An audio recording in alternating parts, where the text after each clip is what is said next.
Okay, अस्सलाम वालेकुम रहमतुल्लाहि व बरकातुहू।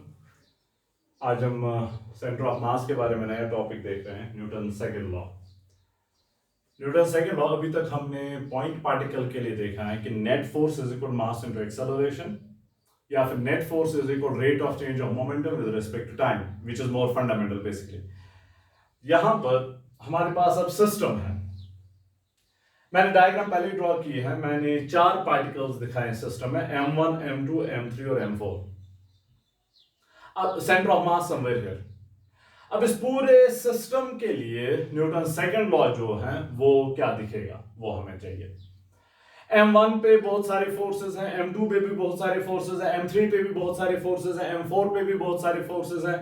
m1 की कुछ एक्सेलरेशन a1 होगी किसी डायरेक्शन में जहां नेट फोर्स होगा, m2 की कुछ एक्सेलरेशन a2, m3 की कुछ एक्सेलरेशन a3, m4 की कुछ acceleration a4। Centre of mass जो मैंने हाईलाइट किया उसकी कुछ एक्सेलरेशन होगी, let's suppose somewhere here a com, a com. अब जाके हमें देखना है कि सिस्टम के लिए न्यूटन सेकंड लॉ कैसा दिखेगा। m1 पे जो मैंने फोर्सेस ड्रॉ किए हैं, एक तो मैंने ग्रीन कलर से दिखाया है और 3 मैंने रेड कलर से दिखाया है। रेड कलर वाले पहले जरा देखें। F12 जो है that's force on 1 from 2। F13 जो है that's force on 1 from 3। F14 जो है that's force on 1 from 4। Okay, 1 पे फोर्स 2 के वजह से, 1 पे फोर्स 3 के वजह से, 1 पे फोर्स 4 के वजह से। 2 is part of the system, 3 is part of the system, 4 is part of the system. इसका मतलब ये तीनों फोर्सेस जो हैं इनका ओरिजिन सिस्टम के अंदर ही लाई कर रहा है। जिन फोर्सेस का ओरिजिन सिस्टम के अंदर ही होगा will call them internal forces. Okay, will call them internal forces. और सिस्टम के बाहर कोई ऑब्जेक्ट है, ओके, सिस्टम के बाहर वहां कोई ऑब्जेक्ट हो सकता है, कोई आउटर स्टार है, सोलर सिस्टम के बाहर कोई स्टार से फोर्स आ रहा है, तो वहां से बाहर वाले फोर्सेस जो है उनका मैंने यहां पर नेट इफेक्ट दिखाया है, F1 एक्सटर्नल, 1 पे एक्सटर्नल फोर्स। तो ये 3 इंटरनल फोर्सेस, ये एक्सटर्नल फोर्स। ऐसे 2 पे F21, F23, F24, ये 3 इंटरनल फोर्सेस, ये एक्सटर्नल फोर्स। ये 3 रेड वाले 3 इंटरनल फोर्सेस, ग्रीन वाला एक्सटर्नल फोर्स। ये 3 इंटरनल फोर्सेस, ये एक्सटर्नल फोर्स। इंटरनल फोर्सेस के बारे में एक बात और नोट कर लें। F12 फोर्स 1 पे किसके वजह से, 2 के वजह से। F21 फोर्स 2 पे किसके वजह से, 1 के वजह से। तो 1 2 पे फोर्स लगा रहा है, 2 वापस 1 पे फोर्स लगा रहा है। तो ये दो फोर्सेस जो है ये न्यूटन्स थर्ड लॉ पेयर बन जाएगा। ओके, एक्शन रिएक्शन पेयर बन जाएगा। 1 2 पे लगा रहा है, 2 1 पे लगा रहा है, action reaction pair. Action reaction pair का मतलब होगा ये दो फोर्सेस जो है वो मैग्नीट्यूड वाइज सेम होने चाहिए, डायरेक्शन वाइज अपोजिट होने चाहिए। ऐसे 1 3 और 3 1 जो है, 1 पे फोर्स 3 के वजह से, 3 पे फोर्स 1 के वजह से, ये दो एक्शन रिएक्शन पेयर, तो ये दो भी बराबर होने चाहिए, डायरेक्शन अपोजिट होनी चाहिए। F14 F41, 1 के वजह से 4 पे फोर्स, 4 के वजह से 1 पे force, action reaction, action reaction, ये दो एक्शन रिएक्शन, ये दो एक्शन रिएक्शन। तो ये सभी इंटरनल फोर्सेस जो है वो पेयर वाइज हैं, एक्शन रिएक्शन पेयर्स हैं। और हर कोई पेयर अलग अलग जो है वो with in the pair magnitude same होना चाहिए, डायरेक्शन जो है वो अपोजिट होनी चाहिए। और ये एक्सटर्नल फोर्सेस हैं। ओके, एक्सटर्नल फोर्सेस हैं। अब जाके हम देखते हैं कि न्यूटन सेकंड लॉ जो है वो कैसा दिखेगा फॉर द सिस्टम। हम शुरुआत कर लेंगे विद एन इक्वेशन जो हमने प्रीवियसली किसी सेशन में डिराइव की थी, सेंटर ऑफ मास के बारे में। सेंटर ऑफ मास की एक्सेलरेशन हमने डिराइव की थी। Okay, acceleration of centre of mass वो हमने देखा था is 1 by m summation of m i a i। Okay, यहां से हम शुरुआत करेंगे। m is total mass of the system, यानी कि m1 plus m2 plus m3 plus m4, चारों मासेस का सम। और mi is mass of the ith particle, ai is acceleration of the ith particle, a com is acceleration of center of mass। acceleration में मैं सिर्फ center of mass की highlight यहां पर की है। कैपिटल m को यहां लेते हैं, ये बन जाएगा m a com is equal, summation को एक्सपैंड कर लेते हैं, बन जाएगा m1 a1 plus m2 a2 plus m3 a3 plus M4A4. Okay, so this implies MA is equal to M1A1, mass of particle 1 into acceleration of particle 1. Now Newton's second law for a particle, okay, particle के लिए Newton's second law, that is net force is equal to mass into acceleration. तो आपके पास है मास into acceleration, तो वो net force होगा. मास किसका है? पार्टिकल 1 का. एक्सेलरेशन किसकी है? पार्टिकल 1 की. सो पार्टिकल 1 का मास, पार्टिकल 1 की एक्सेलरेशन, तो नेट फोर्स पार्टिकल 1 का नेट फोर्स. पार्टिकल 1 का नेट फोर्स इन चारों का वेक्टर सम. ओके, इन चारों का वेक्टर सम. तो वो मैं यहां पर लिखूंगा M1A1 के बदले में. ओके, M1A1 के बदले में F1 external plus F12 plus F13 plus F14.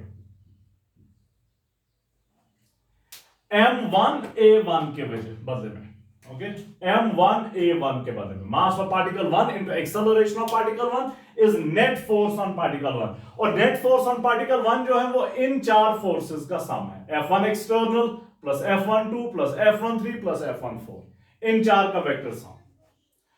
फिर जाके M2A2, ये mass of particle 2, acceleration of particle 2, that is net force on particle 2. particle 2 पे net force इन चार का सम, इन चार का वेक्टर सम लेके ना, वेक्टर सम. तो वो मैं लिखूंगा यहां पर plus F2 external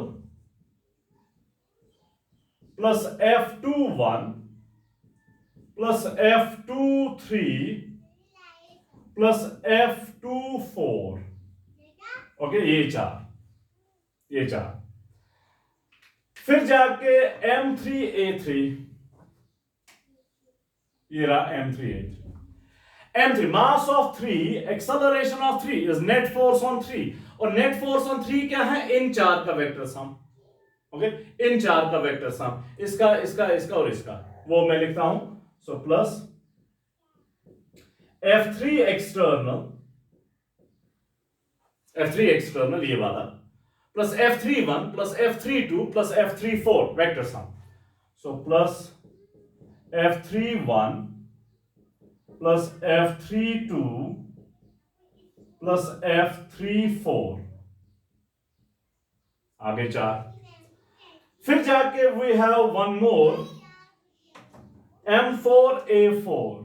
okay, M4A4 mass of particle 4 into acceleration of particle 4. mass of particle 4 into acceleration of particle 4 is net force on particle 4. वो net force इन चार का वेक्टर सम, तो वो हम यहां पर लिखते हैं.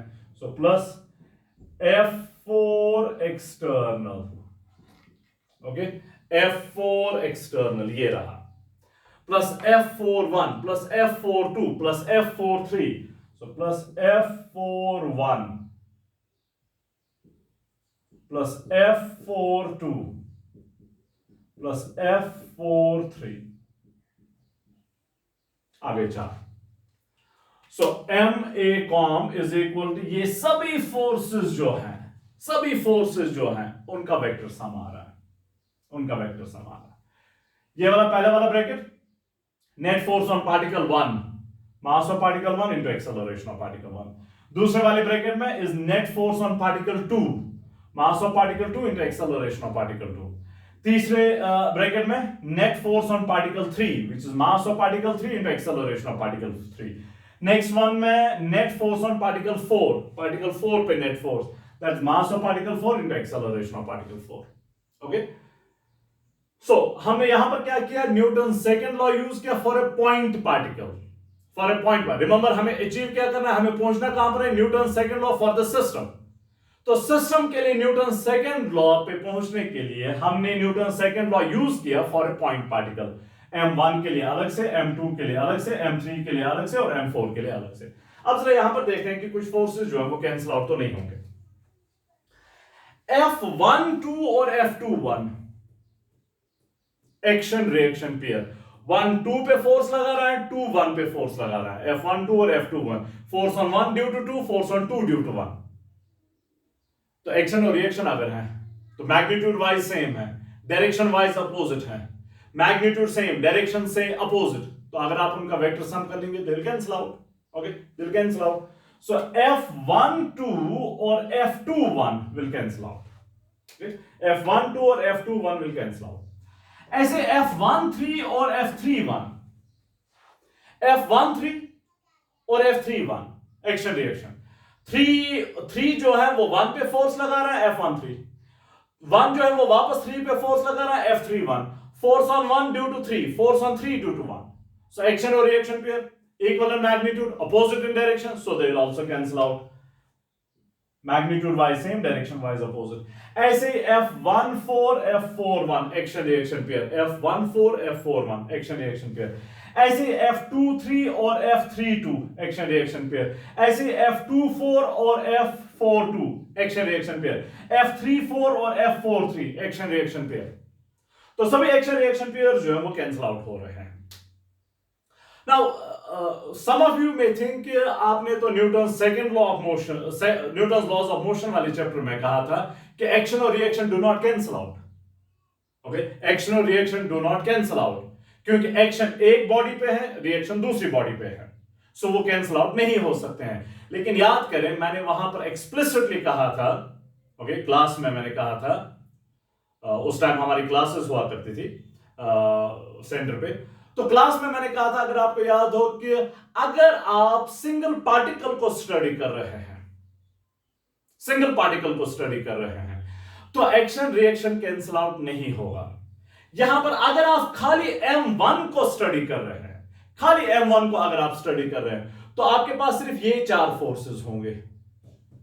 ओके, आपके पास सिर्फ ये 4, चलिए यहां पर मैं लिखता हूं, आपके पास होगा F1 एक्सटर्नल, आपके पास होगा F12, आपके पास होगा F13 और आपके पास होगा F14। Net force on particle 1 is equal M1A1, ये इक्वेशन आपके पास होगी।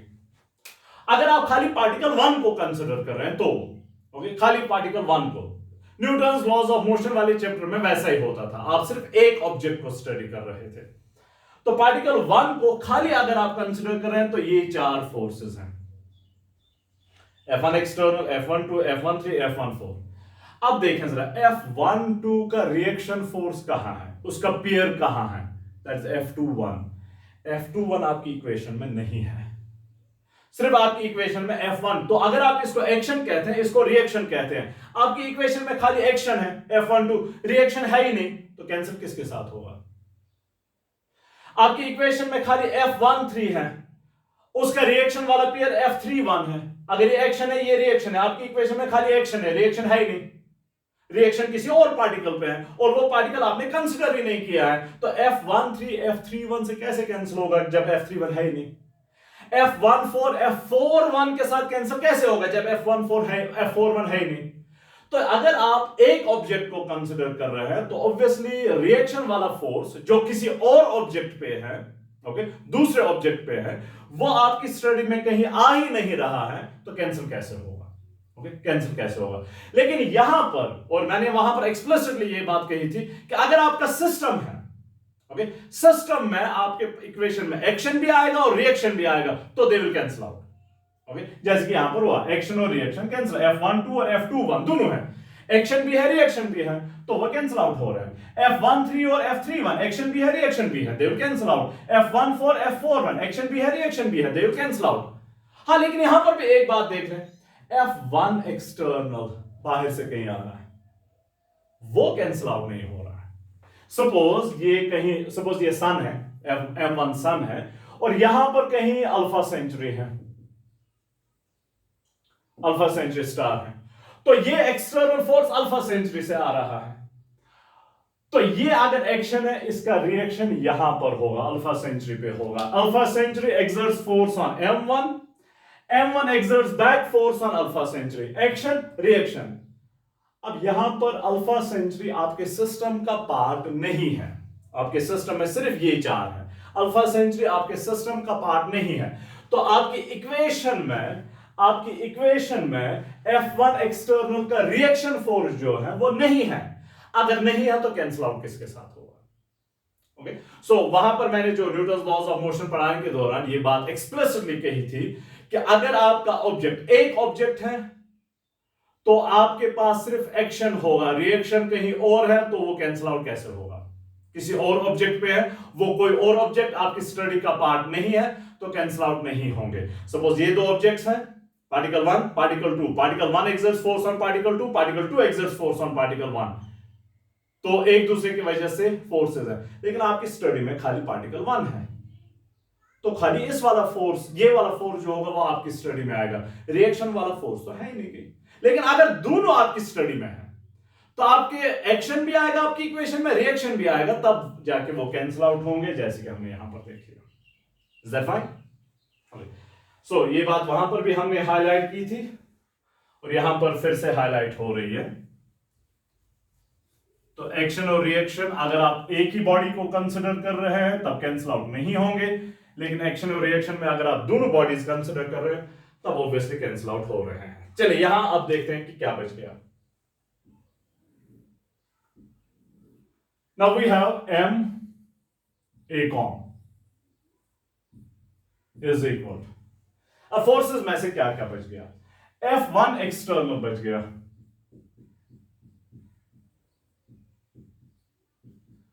प्लस F2 एक्सटर्नल बच गया,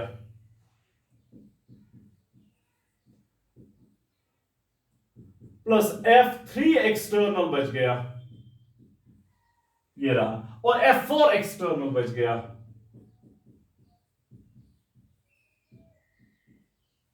M ACOM is equal to F1 external plus F2 external plus F3 external plus F4 external. Okay. External force on 1, external force on 2, external force on 3, external force on 4.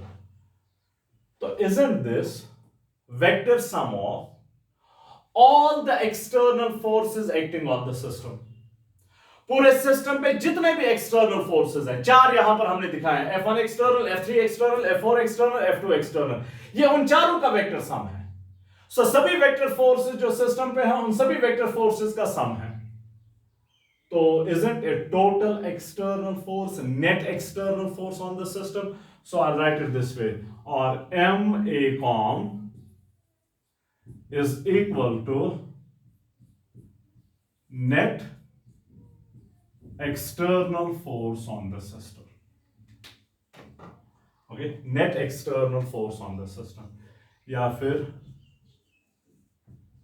net external force on the system is equal to mass into acceleration of center of mass.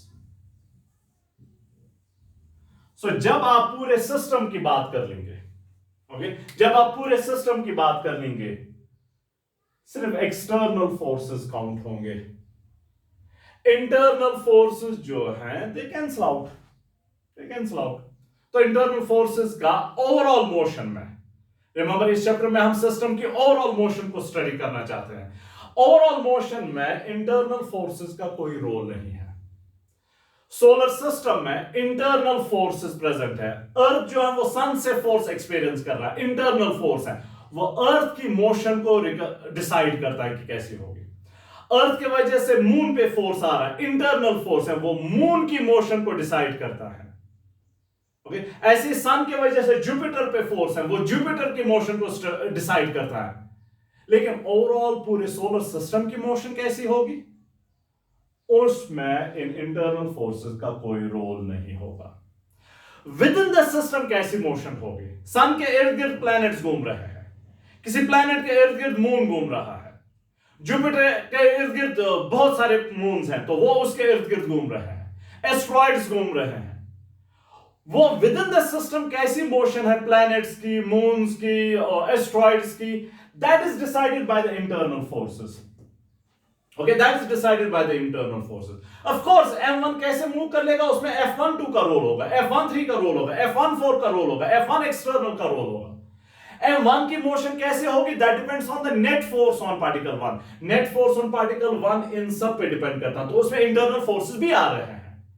तो individual bodies की motion कैसी होगी, उसमें internal forces का role definitely होगा, लेकिन overall system की motion कैसी होगी, उसमें इंटरनल फोर्सेस का कोई रोल नहीं है, उसमें सिर्फ एक्सटर्नल फोर्सेस का रोल होगा। Will count a few examples in a while. तो फिलहाल इस पे वापस आइए। Net external force is equal mass into acceleration of the system. अब यहां पर I want to take a pause, okay, not that pause, I want to take a pause here and centre of mass के बारे में एक बात highlight करना चाहता हूं जो हमने पहले ही हाईलाइट की है। यहां पर मैं उसे दिखाना चाहता हूं कि उस बात को न्यूटन सेकंड लॉ सपोर्ट कर रहा है। By the way, this is Newton second law now, okay, this is Newton second law.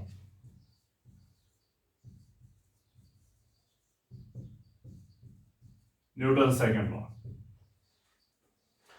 अब वो क्या बात थी, प्रीवियस सेशन में जब हमने मोमेंटम की बात की थी, मोमेंटम ऑफ द सिस्टम की बात की थी, तो वहां पर हमने देखा था कि सेंटर ऑफ मास के बारे में जो हमारा स्टेटमेंट रहा है कि as if all the mass is concentrated at the centre of mass, system behaves in such a way that all the mass of the system is concentrated at centre of मास।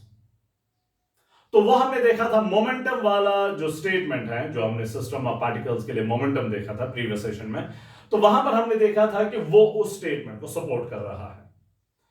दूसरा statement centre of mass के बारे में हमने देखा था कि as if all external forces are acting on the centre of mass, as if all external forces are acting on the centre of mass, Newton second law उस बात को सपोर्ट कर लेगा। Let's consider centre of mass. मैं यहां पर draw कर लेता हूं centre of mass. Centre of mass की एक्सेलरेशन ए कॉम, ये A com. Centre of mass पे सारा मास कंसिडर कर लें eight the centre of mass, तो सेंटर ऑफ मास पे मास m, ये m, सारा मास सेंटर ऑफ मास पे। Remember that was one of the points regarding center of mass, as if all the mass is concentrated at the center of mass. दूसरा point क्या था, as if all external forces are acting at the center of mass। अब जरा वो देखते हैं। F1 external को centre of mass पे लाइए, ये रहा F1 एक्सटर्नल। F3 एक्सटर्नल को सेंटर ऑफ मास पे लाइए, ये रहा F3 एक्सटर्नल। F2 एक्सटर्नल को सेंटर ऑफ मास पे लाइए, F2 एक्सटर्नल ये रहा। फिर जाके F4 एक्सटर्नल ये रहा।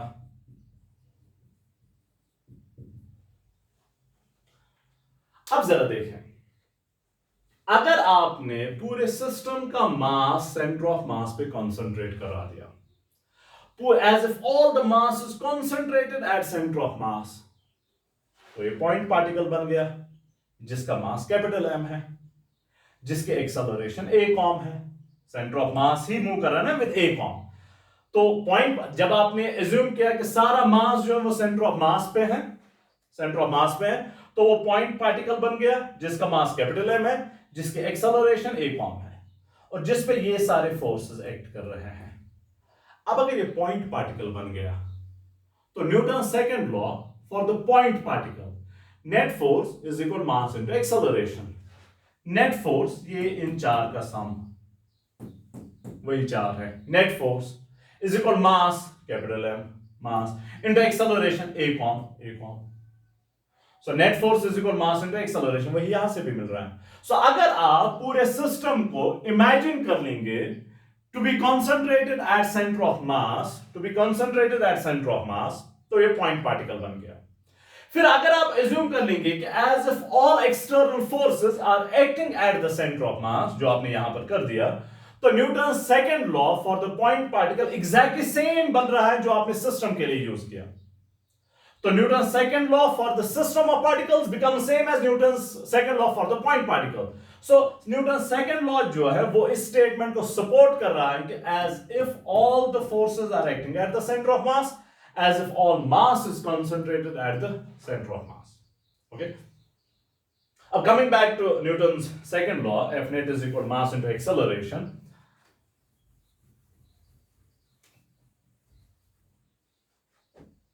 इसको अब मैं दो पार्ट्स में कर लूंगा। एक पार्ट इसके कंपोनेंट्स लेंगे, नेट एक्सटर्नल फोर्स का x component, that will B mass into acceleration of centre of मास, उसका एक्स कंपोनेंट। अब दिस इज सिंपल, ये तो हमने किया है, पहले भी किया बहुत बार। वेक्टर इक्वेशन है, आप कंपोनेंट्स ले लें तो तीन इक्वेशन बन जाएगी। एक्स कंपोनेंट के लिए एक इक्वेशन बन जाएगी, वाई कंपोनेंट के लिए दूसरी इक्वेशन बन जाएगी, जी कंपोनेंट के लिए तीसरी इक्वेशन बन जाएगी। Net external force along y axis या y component of the net external force, mass into acceleration of center of mass, उसका y component, और net force, net external force along z axis या फिर z component of the net external force, mass into acceleration का z component, acceleration of center of mass का z component। खैर ये तो हमें पहले ही पता है, आप इसको रिजॉल्व कर रहे हैं, तीन इक्वेशंस बन जाएंगे, x एक्सिस के लिए अलग से, y एक्सिस के लिए अलग से, z एक्सिस के अलग से। Now the point I want to highlight, the important point, इस इक्वेशन को आप ऐसे भी लिख सकते हैं, basically which is more fundamental, f net external is equal to m a com के बदले में you can write dv com by dt। Acceleration होती है rate of change of velocity with respect to time, differentiation of velocity with respect to time. Acceleration centre of mass के, तो velocity हमने centre of mass के ले ली। So this implies net external force is equal to m, या m को अंदर लेंगे, m को अंदर ले सकते हैं क्योंकि मास कांस्टेंट हम ले रहे हैं। m को अंदर लेके mass into velocity of centre of mass, previous session में हमने देखा है total mass of the system into velocity of center of mass of the system, that is total momentum of the system, okay, system का momentum। so ये बन जाएगा d by dt of m into v com is p, total momentum of the system, okay, total momentum of the system। f net external is equal dp by dt, f net external is equal dp by dt। now if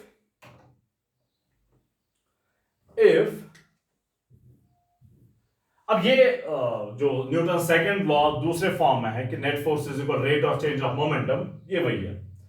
यहां पर सिर्फ एक difference है कि net external force is equal rate of change of momentum of the system with respect to time. If net external force on the system is zero,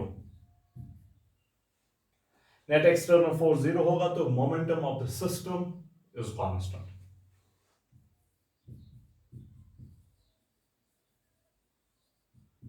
that is simply conservation of momentum. इसका मतलब हुआ total momentum को अगर change करना है, particle 1 का momentum change करना, उसकी बात नहीं हम कर रहे हैं। पार्टिकल 2 का मोमेंटम चेंज करना, उसकी हम बात नहीं कर रहे हैं। पार्टिकल 3 का मोमेंटम चेंज करना, उसकी बात हम नहीं कर रहे हैं। पार्टिकल 4 का मोमेंटम चेंज करना, उसकी बात हम नहीं कर रहे हैं।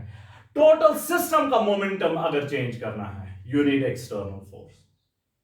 अगर एक्सटर्नल फोर्सेस सिस्टम में नहीं है, ओके, अगर एक्सटर्नल फोर्सेस सिस्टम में नहीं है, तो पूरे सिस्टम का टोटल मोमेंटम जो है that will remain constant, conserved. Total moment अलग से m1 का कांस्टेंट रहेगा, इसकी कोई गारंटी नहीं है। अलग से m2 का कांस्टेंट रहेगा, इसकी कोई गारंटी नहीं है। अलग से m3 का कांस्टेंट रहेगा, इसकी कोई गारंटी नहीं है। अलग से m4 का कांस्टेंट रहेगा, इसकी कोई गारंटी नहीं है। टोटल सिस्टम का कांस्टेंट रहेगा, उसकी गारंटी है from Newton second law. Momentum of the total system remains conserved. अलग अलग मोमेंटम कंजर्व रहेगा, वो बात जरूरी। सो अगर आपके पास सोलर सिस्टम है, the point I want to highlight is, अगर आपके पास सोलर सिस्टम है, सोलर सिस्टम में let's suppose solar system is the only thing that exists in the universe, कोई और चीज है ही नहीं, तो कोई फोर्सेस नहीं है। सोलर सिस्टम से बाहर से कोई फोर्सेस नहीं है, तो पूरे सोलर सिस्टम का मिला के मोमेंटम जो होगा, पूरे सोलर सिस्टम का मोमेंटम जो होगा वो चेंज नहीं होगा, that will remain constant. Does that mean कि अर्थ का मोमेंटम सेम रहेगा? नो। अर्थ तो है, अर्थ जो है, let's consider this is the velocity vector या मोमेंटम वेक्टर। अर्थ रिवॉल्व कर रहा है अराउंड द सन, जब वो ऐसे मूव कर रहा है अराउंड द सन, तो उसकी डायरेक्शन चेंज हो रही है, मोमेंटम की डायरेक्शन चेंज हो रही है। मोमेंटम की डायरेक्शन चेंज हो रही है, दैट मींस मोमेंटम चेंज हो रहा है। मून रिवॉल्व कर रहा है तो मून की डायरेक्शन चेंज हो रही है, तो मून का मोमेंटम चेंज हो रहा है। जुपिटर का रोटेट कर रहा है, रिवॉल्व कर रहा है अराउंड द सन, तो उसकी डायरेक्शन चेंज हो रही है, तो उसका मोमेंटम चेंज हो रहा है। इंडिविजुअल पार्ट्स का मोमेंटम चेंज होगा because of the internal forces. F12 M1 का मोमेंटम चेंज कर लेगा, ये तीन मिला के M1 का मोमेंटम चेंज कर लेगा, ये तीन मिला के M3 का मोमेंटम चेंज कर लेंगे, ये तीन मिला के M4 का मोमेंटम चेंज कर लेंगे, ये तीन मिला के M2 का मोमेंटम चेंज कर लेंगे। लेकिन पूरे सिस्टम का चेंज कर लेंगे नहीं, पूरे सिस्टम का कौन चेंज कर लेगा? External forces. तो इंटरनल फोर्सेस जो है ना, ये इंपॉर्टेंट बात है, ओके, इंपॉर्टेंट बात है। इंटरनल फोर्सेस जो है वो इंडिविजुअल पार्ट्स का मोमेंटम चेंज कर लेंगे, ओके, इंडिविजुअल पार्ट्स का मोमेंटम चेंज कर लेंगे, लेकिन पूरे सिस्टम का मोमेंटम चेंज नहीं कर लेंगे। सो इन अदर वर्ड्स, जितना इसका चेंज होगा उतना ही इसका चेंज होगा, but in opposite direction, they will cancel out. जितना इसका चेंज होगा उतना ही इसका चेंज होगा, लेकिन अपोजिट डायरेक्शन में, they will cancel out. So individual parts का मोमेंटम तो चेंज होगा बिकॉज ऑफ इंटरनल फोर्सेस, लेकिन पूरे सिस्टम का मिला के मोमेंटम चेंज नहीं होगा। पूरे सिस्टम का मिला के मोमेंटम चेंज नहीं होगा। नोट कर लें, अगर ये F1 एक्सटर्नल नहीं है, एक्सटर्नल फोर्सेस सपोज है नहीं, तो नेट फोर्स इन तीन का वेक्टर सम बन जाएगा, और डायग्राम से क्लियरली इन तीन का वेक्टर सम नॉन जीरो होगा। ये तीन कैंसिल आउट नहीं होंगे, नॉन जीरो होगा, तो इसकी कुछ ना कुछ एक्सेलरेशन होगी। इसकी एक्सेलरेशन होगी तो इसकी वेलोसिटी चेंज हो रही है, इसका मोमेंटम चेंज हो रहा है। सो इंडिविजुअल पार्ट्स का मोमेंटम चेंज होगा, इंडिविजुअल पार्ट्स की वेलोसिटी चेंज होगी, लेकिन टोटल सिस्टम का मोमेंटम जो है वो चेंज नहीं होगा। और टोटल मोमेंटम चेंज नहीं होगा, remember, total momentum is mass of the system into velocity of centre of mass. Total momentum change नहीं होगा सिस्टम का, that means velocity of centre of mass change नहीं होगी। Velocity of centre of mass change नहीं होगी, that means centre of mass की motion पे कोई इफेक्ट नहीं आएगा, कोई इफेक्ट नहीं आएगा। So if external forces are not present, अब दो चीजें, और दोनों चीजें हमें किसी प्रॉब्लम में एक तरीके से यूज करनी होगी, किसी प्रॉब्लम में दूसरे तरीके से यूज करनी होगी। अगर net external force on the system is zero, net external force zero के बराबर है, total momentum of the system will remain constant, system का momentum will remain constant. Individual parts का मोमेंटम चेंज होगा because of the internal forces, okay. Internal forces will change momenta of individual parts of the system, but will be unable to change total momentum of the system, okay? Unable to change total momentum of the system. या दूसरी बात अगर हम कर लेंगे, if net external force on the system is zero, net external force zero के बराबर है, तो velocity of center of mass will remain constant. Velocity of center of mass will remain constant. Velocity of center of mass constant, that means center of mass की motion जो है वो effect नहीं होगी। कब इफेक्ट नहीं होगी? अगर नेट एक्सटर्नल फोर्स जीरो है। In other words, internal forces will effect the motion of individual parts of the system. Internal forces की वजह से M1 की मोशन इफेक्ट होगी, M2 की मोशन इफेक्ट होगी, M3 की मोशन इफेक्ट होगी, M4 की मोशन इफेक्ट होगी, लेकिन सेंटर ऑफ मास की मोशन इफेक्ट नहीं होगी। सेंटर ऑफ मास अगर रेस्ट पे है, it will continue to be at rest. Centre of mass अगर मोशन में है, तो it will continue to be in uniform motion. Velocity constant है, फिर वो कांस्टेंट जीरो भी हो सकता है, नॉन जीरो भी हो सकता है, ओके। जीरो का मतलब होगा रेस्ट पे, so centre of mass rest पे है तो रेस्ट पे ही रहेगा। इंटरनल फोर्सेस सेंटर ऑफ मास को मूव नहीं कर पाएंगे, लेकिन अगर सेंटर ऑफ मास पहले ही मूव कर रहा है तो यूनिफॉर्म मोशन उसकी होगी। Internal forces centre of mass की यूनिफॉर्म मोशन को चेंज नहीं कर पाएंगे, ओके, चेंज नहीं कर पाएंगे। I will consider an example, काफी फेमस एग्जांपल है।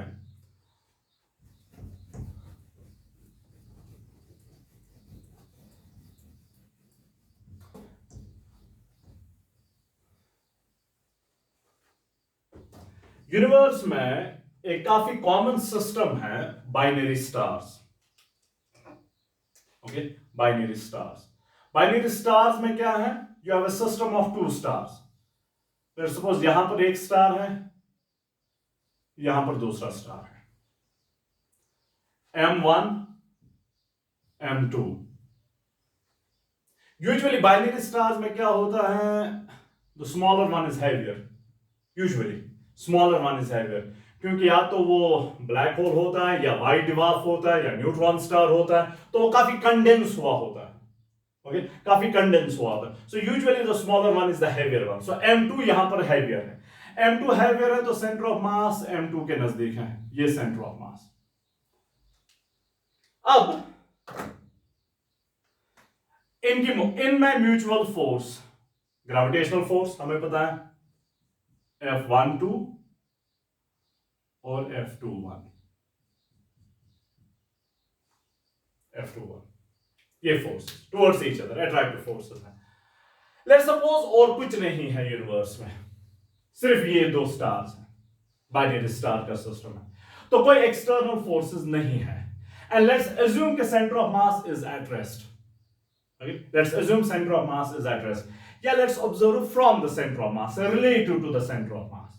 Okay, let's assume center of mass is at rest. Easier. Let's assume center of mass is at rest. Now, यहां पर हमने देखा कि अगर center of mass rest में, अब external forces तो है नहीं, external force zero है। अगर external force zero है तो velocity of center of mass will remain constant. और यहां पर वो velocity of center of mass zero है तो zero ही रहेगी, rest पे है तो rest पे ही रहेगा। तो centre of mass must remain at rest. Okay, so जो भी मोशन M1 और M2 की होगी, जो भी मोशन M1 और M2 की होगी, वो मोशन ऐसी होनी, बिकॉज ऑब्वियसली F12 की वजह से M1 स्टेशनरी तो नहीं रहेगा, M1 पे नेट फोर्स है, अगर नेट फोर्स है तो स्टेशनरी कैसे रहेगा, रेस्ट पे कैसे रहेगा, ये फोर्स से मूव करा देगा, ये फोर्स जो है M2 को मूव करा देगा, तो M1 और M2 की तो मोशन तो डेफिनेटली होगी, लेकिन होनी ऐसी चाहिए कि सेंटर ऑफ मास रेस्ट पे रहना चाहिए। Okay, centre of mass rest पे रहना चाहिए। तो इसमें एक पॉसिबिलिटी तो ये है, एक पॉसिबिलिटी तो ये है कि अगर M1 और M2 to begin with rest पे थे, ओके अगर रेस्ट पे थे, तो F12 की वजह से M1 यहां मूव कर लेगा, F21 की वजह से यहां मूव कर लेगा। अगर ये यहां मूव कर रहे हैं तो कहीं ना कहीं कोलाइड कर लेंगे, कहीं ना कहीं मिलेंगे, कहीं ना कोई कोलिजन होगा, और कोलिजन होने का मतलब स्टार्स का कोलिजन, स्टार्स का ये कोलिजन जो होगा, दैट मींस सिस्टम खत्म हो जाएगा, डिस्ट्रॉय हो जाएगा। Okay, that means system is not stable. That so let's assume that's happening, तो ये कहीं ना कहीं मिलेंगे। अगर ये दो यहां पर मिड पॉइंट पे आके मिलेंगे, तो यहां पर आके मिल जाएंगे, तो सेंटर ऑफ मास जो होगा वो उनके बीच में कहीं होगा, तो सेंटर ऑफ मास यहां से यहां मूव हुआ, लेकिन सेंटर ऑफ मास को रेस्ट पे रखना है क्योंकि एक्सटर्नल फोर्सेस है ही नहीं। सेंटर ऑफ मास कैसे रेस्ट पे रहेगा, वो तब रेस्ट पे रहेगा जब ये यहीं पर मिलेंगे, M2 यहां से आएगा, M1 यहां से आएगा और यहां पर ये मिलेंगे सेंटर ऑफ मास पे, सेंटर ऑफ मास पे। दैट्स द ओनली वे कि सेंटर ऑफ मास रेस्ट पे रहेगा। लेकिन अगर वैसा हुआ तो सिस्टम कोलैप्स होगा, that would mean system rest पे स्टेबल नहीं है। But that's not what happens. We have binary stars in the universe which are stable. Okay, stable binary stars. So होगा क्या नाउ, M1 की मोशन कैसी होगी, M2 की मोशन कैसी होगी, ताकि सेंटर ऑफ मास रेस्ट पे रहे। यूजुअली हमारे जहन में रहता है from previous classes, specially solar system की बात जहन में रख के, हमारे जहन में यह रहता है कि जो हैवियर होगा वो रेस्ट पे रहेगा, जो लाइटर होगा वो उसके इर्द गिर्द घूमेगा। यूजुअली हमारे जहन में ये रहता है। अगर ऐसा हुआ तो रिमेंबर M2 हैवियर है, सो अगर M1 M2 के इर्द गिर्द घूमना स्टार्ट कर लेगा, ये M1 जो है वो यहां मूव कर रहा है, जब M1 यहां पर आएगा तो centre of mass will be somewhere here, तो सेंटर ऑफ मास भी मूव हुआ है, और that's not allowed, that's not allowed. So lighter one cannot move round the bigger one, round the heavier one rather, not the bigger one, heavier one, क्योंकि उस हिसाब से centre of मास भी move कर रहा है। रिमेंबर M1 जब यहां पर आएगा, सेंटर ऑफ मास कहीं बीच में यहां पर होगा, M2 जब यहां पर होगा, सेंटर ऑफ मास कहीं बीच में यहां पर होगा, M1 जब यहां पर आएगा, सेंटर ऑफ मास बीच में कहीं यहां पर होगा, तो सेंटर ऑफ मास भी मूव कर रहा है, बट दैट्स नॉट अलाउड। अगर m2 m1 के इर्द गिर्द घूमेगा, let's go size matters, bigger one smaller one, not the mass, bigger one smaller mass. जब ये यहां घूम के यहां पर आएगा, centre of mass will be somewhere here. जब ये घूम के कहीं वहां से जाएगा या यहां पर आएगा तो centre of mass will be somewhere here. तो सेंटर ऑफ मास फिर से हुआ. So what actually now happens is m1b और m2b दोनों सेंटर ऑफ मास के इर्द गिर्द घूमते हैं. m1 revolves around the center of mass,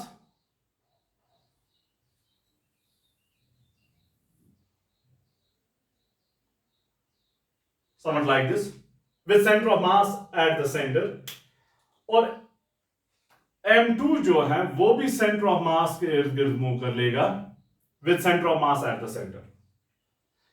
लेकिन इन सच ए वे कि m1 जब यहां पर आएगा, m1 जब यहां पर आएगा ऐसे rotate, that means it is rotating counter clockwise. m1 जब यहां पर आएगा, m2 जो है वो यहां पर होना चाहिए, m2 यहां पर होना चाहिए, तभी जाके सेंटर ऑफ मास जो होगा वो यहीं पर रहेगा. m1 जब घूम के यहां पर आएगा, m1 जब यहां पर होगा, m2 नेसेसरली यहां पर होना चाहिए ताकि सेंटर ऑफ मास जो है वो बीच में अपनी जगह पर रहे. m1 जब घूम के यहां पर आएगा, m1, m2 यहां पर होना चाहिए ताकि बीच में सेंटर ऑफ मास जो वो अपनी जगह पर रहे. और m1 जब अपनी जगह पर आएगा, m2 भी अपनी जगह पर आएगा, सेंटर ऑफ मास अपनी जगह पर होना चाहिए. तो नोट कर लें, ये भी काउंटर क्लॉकवाइज घूम रहा है, ये भी काउंटर क्लॉकवाइज घूम रहा है. अगर ये क्लॉकवाइज घूम रहा होता तो इसे भी क्लॉकवाइज घूमना था. The point is clockwise counter clockwise now does not matter, same sense में रोटेशन होनी चाहिए. The point is both of them will revolve around the center of mass with center of mass at its center. Okay? With center of mass at its center. Both of them will revolve around the center of mass with center of mass at their centers. जो भी circles हैं उनके centre पे centre of मास उनके centre पे होना चाहिए. That's the only way कि सेंटर ऑफ मास रेस्ट पे रहेगा. This does not only apply to binary stars जिस सिस्टम में दो पार्टिकल्स हैं. Now जितने भी सिस्टम में पार्टिकल्स हैं, सिस्टम के विद इन मोशन है because of the internal forces. तो सिस्टम में जो भी मोशन होगी, विद इन द सिस्टम जो भी मोशन होगी, that will be all around the centre of mass. That is all around the centre of mass, क्योंकि internal forces can not effect the motion of centre of mass. All around centre of mass. इसका मतलब होगा कि solar system अगर हम लेंगे, if we take solar system में you have sun, you have the planets, asteroids जो भी हैं. Center of mass is somewhere close to on the surface of the sun, somewhere here.